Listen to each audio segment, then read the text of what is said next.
Oui, complètement. Ouais.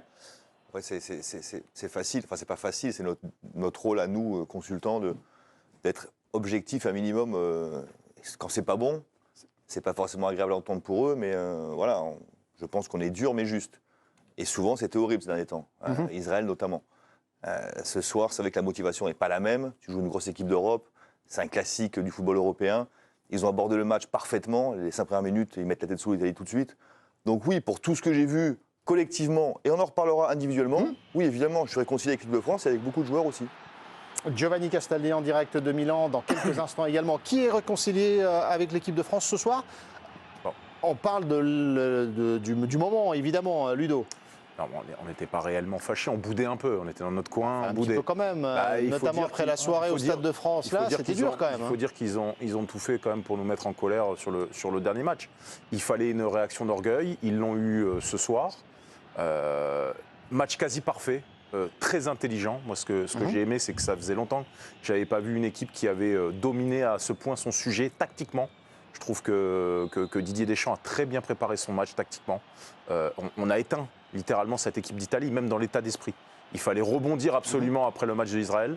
Et je trouve qu'on a été très costaud, très intelligent et on a été clinique, ce qui est d'habitude plutôt la marque italienne. Donc voilà, c'est vraiment un 18 sur 20. 18 sur 20 ce soir. Je vois la tête de Nabil, il ne paraît pas complètement convaincu. Qu'est-ce qui vous gêne dans ce que vient de dire Ludo? Il n'y a rien qui me gêne, chacun est libre de ça. Visiblement oui, non, enfin, sur quoi vous n'êtes pas d'accord? Moi, réconcilier, il m'en faudra quand même plus. Ouais. Ça peut paraître dur. Alors c'est vrai que battre l'Italie à l'extérieur, c'est pas donné à toutes les nations du monde. Ça prouve quand même qu'on a un potentiel, en tout cas un potentiel de joueurs et de la qualité, ça c'est certain, mais on le savait déjà. Le résultat, oui, mais le contenu, pour moi, il est je ne suis pas emballé non plus. Je suis pas tiens, ils ont sorti un gros match. Alors oui, ils ont sorti un gros match sur certaines valeurs, l'organisation, est-ce que par l'efficacité dans les deux surfaces. Ça suffira à notre bonheur ce soir. Mais si je dois répondre honnêtement, réconcilier, non. Il m'en faudra plus. Un petit peu plus, notamment offensivement, peut-être dans l'animation, mais on va y venir de toute façon. Mais sur l'impression, c'est toujours après un match, on ressent avec quelle impression, Régis? Et vous ressentez avec cette impression d'avoir passé une bonne soirée, d'avoir apprécié cette équipe de France ou pas? Non, j'ai passé une bonne soirée, mais réconcilié, moi, je pense qu'on veut dire en partie. Alors effectivement, le match il a été abouti dans beaucoup de domaines. Ils ont marqué 3 buts sur situation arrêtée, ils n'ont pas marqué des buts sur des situations de jeu, ça fait partie du jeu. Effectivement, dans l'organisation, ils ont mis à mal cette équipe italienne, avec leur organisation aussi à 3 derrière, avec des joueurs de piston, ils ont tout bien géré. Après, voilà, ça reste que la vérité d'un match. C'est bien d'avoir été gagné en Italie parce qu'ils étaient sur des bons moments en ce moment. Marquer 3 buts aussi, c'est bien. Donc oui, j'ai passé une bonne soirée, mais il ne faut pas oublier ce qui s'est passé un peu avant, où on était quand même un peu déçu ou un peu en dedans. On attendait toujours mieux. Mais là, c'était bien. Jo, est-ce qu'on oublie un petit peu ce qui s'est passé au Stade de France face à Israël notamment ce soir, sur certains points? Évidemment, on va parler de l'animation offensive un petit peu plus tard, mais sur certains points, est-ce que vous avez été séduit, ou en tout cas une réconciliation entre guillemets avec cette équipe? J'ai passé une très bonne soirée, j'ai vu un très bon match de foot, surtout en première mi-temps. Après en deuxième, c'était un peu délié, mais bon, moi j'ai trouvé qu'on a été très réaliste surtout. Et puis, j'ai aimé cette équipe collectivement, qui a fait les efforts les uns pour les autres, qui a travaillé ensemble. Après, sur l'ensemble, on ne se crée pas énormément d'occasions. Tu fais 4 tirs cadrés, tu mets 3 buts. Donc, c'est le réalisme qui a payé ce soir. C'est la patte des champs. Sur des coups de pied arrêtés, les 3.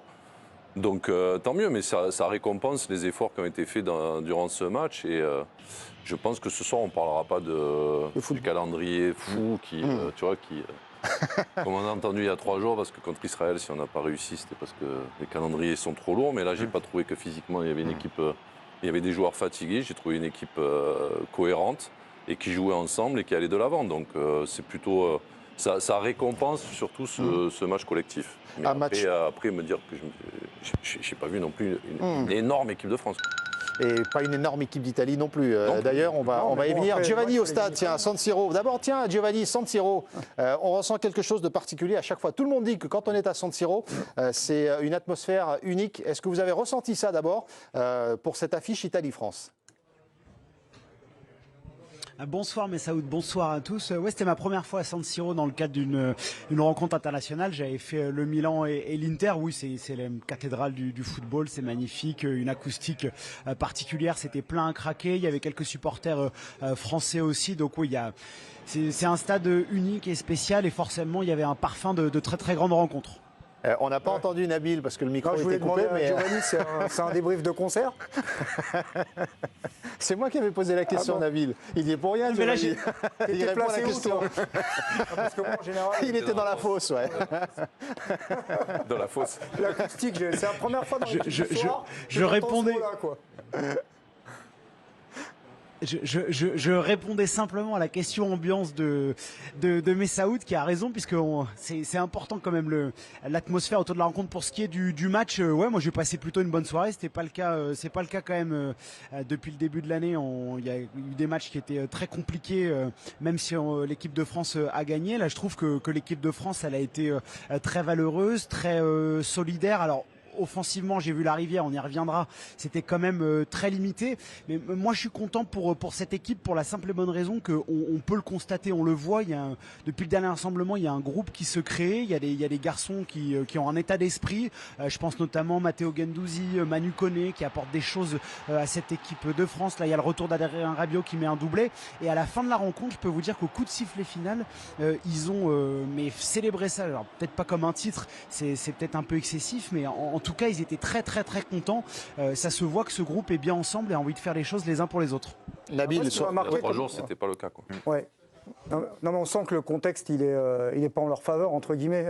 Moi, ce qui m'a marqué, c'est plus que le match en soi, c'est l'image sur le 3e but de Rabiot, où tout le monde a été... alors, j'ai vu vraiment là un élan non fin, non calculé, comme ça peut être parfois quand on va féliciter un coéquipier après un but. J'ai vu une vague débouler sur lui. Et ça, en revanche, ça m'a... C'est des images de journalistes. Non, pourquoi tu viens de mettre le 3e. Non, mais tu viens de mettre le 3e en Italie. Tu passes premier du groupe, forcément, tout le monde est heureux, quoi. Non, oui, mais c'est bon signe. Ça me paraît pas incroyable. Il a raison, vous êtes à 2-1, vous jouez en Italie, vous pouvez vous faire revenir, vous marquez un 3e but sur une situation arrêtée. Donc c'était une intervention vraiment intéressante. Non, mais si. Non, mais je rebondissais sur son histoire de groupe, là. Non, mais c'est vrai qu'il y a des joies qui sont plus marquantes que d'autres. Le même groupe avec la même ambiance, le même état d'esprit il y a 3 jours. Après, suivant ce qui se passe, on raconte un peu ce qu'on veut, quoi. Non, mais ce qu'on veut dire, c'est que quand il y a quelque chose de positif et qu'on voit ces images-là, c'est rassurant. La manière dont ils abordent le match, et après on trouve des excuses ou pas, explications ou pas. Regarde, c'est magnifique. T'abordes pas ce match-là ce soir. C'est vrai qu'en général, quand tu mets un but, tu sais quoi, tout le monde part dans son coin, quoi. Je vais te dire un truc, ce soir, une équipe est née et il se passe quelque chose. Ah, bah, alors, on a vu en 5 minutes, Jérôme, et on ira voir Giovanni là-dessus. Par rapport à l'entame, ne serait-ce que l'entame, en 5 minutes, tu avais vu plus de choses positives que quasiment en 1h40 contre Israël. Ouais, on en est là, féliciter 5 minutes. Non, c'est pas ce que je dis. On en est là, en fait, aussi, quelque part. On n'en est pas là. C'est juste une équipe de foot. Les premières minutes, tu as pressing, corner, but. Il y a tout ce que tu n'as pas vu. Il y a quoi d'incroyable à ça, quoi. Mais je compare, qu'est-ce que tu racontes? Je compare, il me dit l'entame d'Israël. Israël, tu peux, par rapport à un contexte, je peux comprendre. Moi, j'ai pas de l'équipe de France, mais je peux comprendre que le match d'Israël, tu l'abordes pas pareil qu'un match à San Siro. C'est tout ce que je te dis. Ouais, voilà, il y a le contexte différent. Pas quand tu as le 11 de départ. Alors, Giovanni souhaite répondre. Giovanni. Je peux comprendre ça.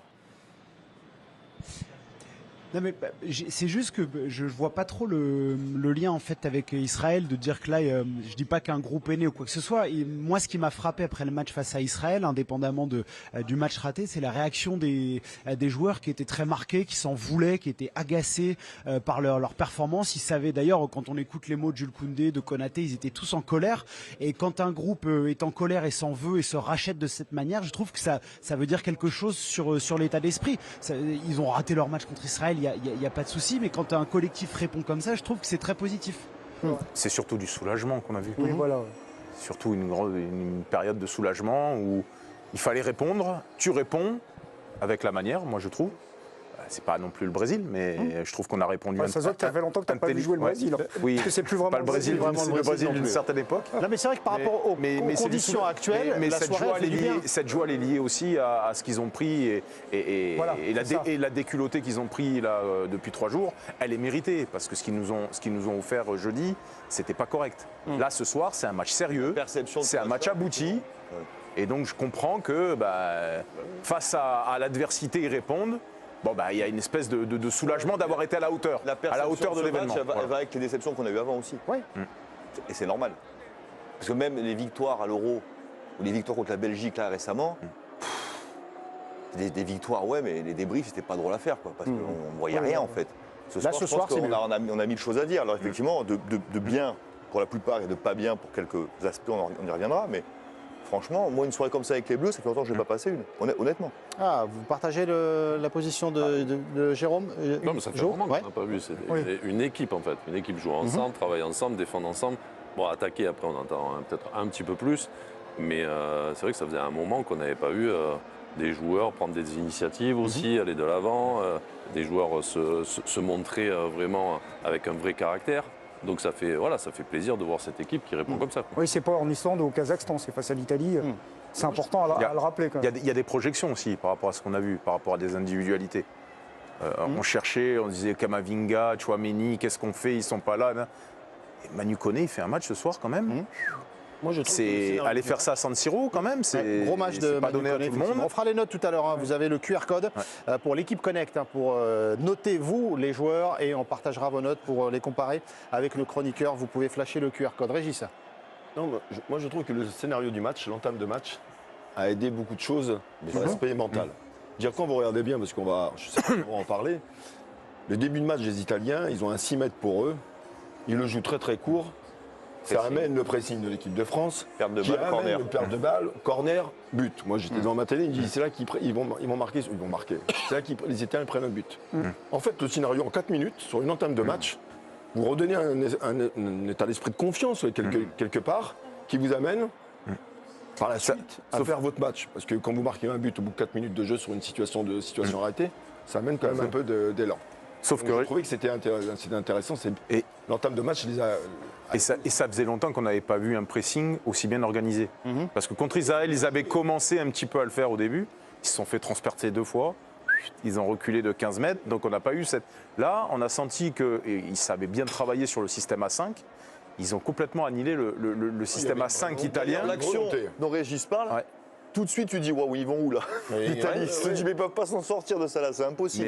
D'ailleurs, ça finit par un corner, c'est le mieux qui puisse leur arriver. Et puis bon, les pauvres corners butent. Mais tu te dis, le premier pressing des Bleus, tu te dis, mais comment ils peuvent s'en sortir sur un 6 mètres avec tu vois, tout de suite, tu le vois. Mais effectivement, c'est aussi grâce à eux. L'Italie peut l'allonger et puis peut-être que c'est un autre match, tout bêtement. Le scénario du mais alors ils sont pas obligés d'y aller tout de suite non plus. Exactement, alors crédit aussi de l'avoir fait tout de suite. C'est vrai. Et au crédit de l'équipe de France d'avoir inversé la tendance par rapport au dur moment que vivait cette équipe ce soir. Parce que c'était important d'envoyer des signaux positifs au public. Le crédit, c'est aux joueurs. Justement, Nabil. Ce qu'a mis Deschamps en place, après on pourra en discuter. Mais c'est vrai qu'on a vu une équipe de soldats, en quelque sorte, si je puis me permettre, les profils de joueurs. De toute façon, il n'y a pas d'artiste, il n'y a pas de diva dans cette équipe. Quand tu vois les 3 milieux de terrain, ils n'ont aucun objectif, c'est de travailler et travailler ensemble. Donc c'est aussi le profil et l'ADN de ces joueurs-là, enfin je trouve. Des joueurs à qui on prête moins de talent que d'autres générations peut-être. En tout cas, moins. Le talent, c'est une chose. On n'a pas Barella, on n'a pas Iniesta, on n'a pas ces joueurs-là. Ok. On n'a pas Tonali. Mais Guendouzi, dans le rôle de Guendouzi, il fait un super match. Barella et Iniesta dans la même phrase. Non, mais je veux dire dans le profil. Non, mais dans le profil lutin, technique, joueur de ballon. Voilà, on va dire. Petit, quoi. Non, mais dans leur tu profil. pouvais mettre Iniesta et Pirlo, par exemple, dans la même phrase. Mais Nabil, dans leur profil à eux. Pas le même rôle non plus. C'est pas dans leur profil à eux, ils ont fait un super match. Ils ont fait. Dans leur force, Guendouzi a fait un super match dans son registre. Koné, il m'a bluffé. On en reparlera dans les notes. Koné, franchement, pour moi, c'est un des meilleurs bleus ce soir. Puis Rabiot qui retrouve un peu un physique, un allant, quelque chose. Donc dans leur spécialité, les 3 pour moi ont fait un super match. Vraiment. Et vous parliez de registre où le scénario nous a été favorable. Mais ça, on ne va pas réécrire le match parce que si on était mené, peut-être qu'on aurait été plus en difficulté pour faire du jeu. Mais ça, c'est une autre histoire. Et ce scénario favorable, il est né donc de ce premier